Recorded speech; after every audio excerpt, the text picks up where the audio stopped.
A royal expert has warned Prince Harry could be left absolutely devastated if King Charles III decides to act under overpressure to cut inactive royals such as the Duke of Sussex and Prince Andrew from the Council of State.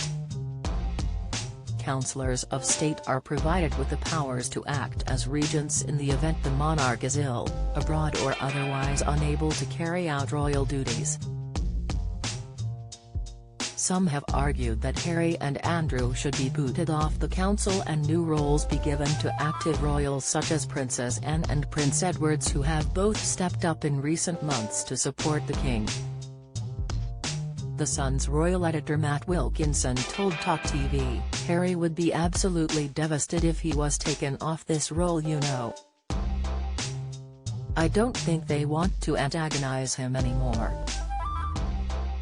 So it is a softer way to get Anne and Edward, who are capable and can do this, and I think people will want them to."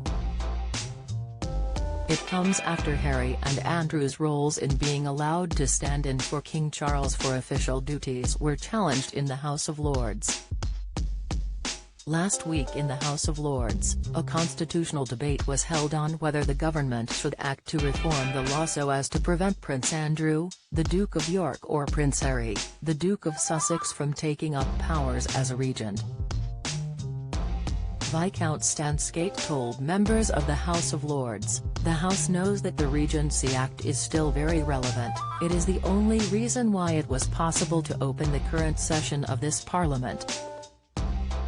Indeed, when you look at the final year of Her late Majesty's reign, there were elements of the Regency about it."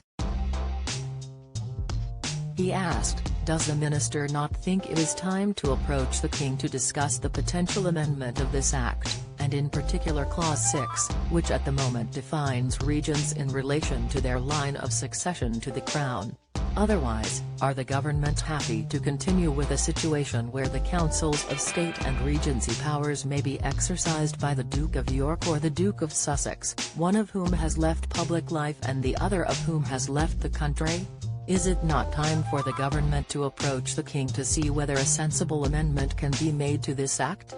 Conservative peer Lord True answered that the government would work to guarantee resilience in our constitutional arrangements and noted that the accession of a new monarch can be a useful opportunity to consider the arrangements. He replied, "My lords, I thank the noble Viscount for the question, but he will of course understand that I will not discuss any private conversations with His Majesty or with the royal household." His Majesty King George VI set out in his gracious message to Parliament that there can be a need to consider contingencies which may hereafter arise, and to make such provision as will, in any event, secure the exercise of the royal authority.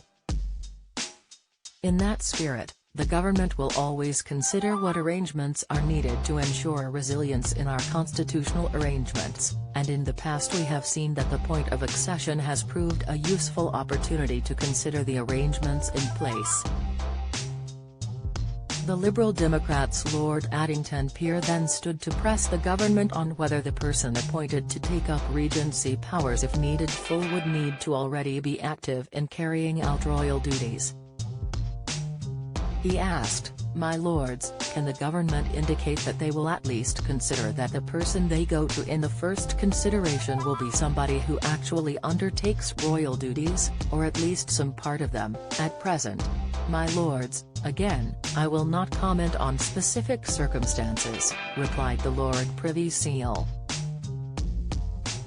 "I have set out the position in response to the noble Viscount, and, obviously, any consideration would also have to take place in close consultation with the royal household."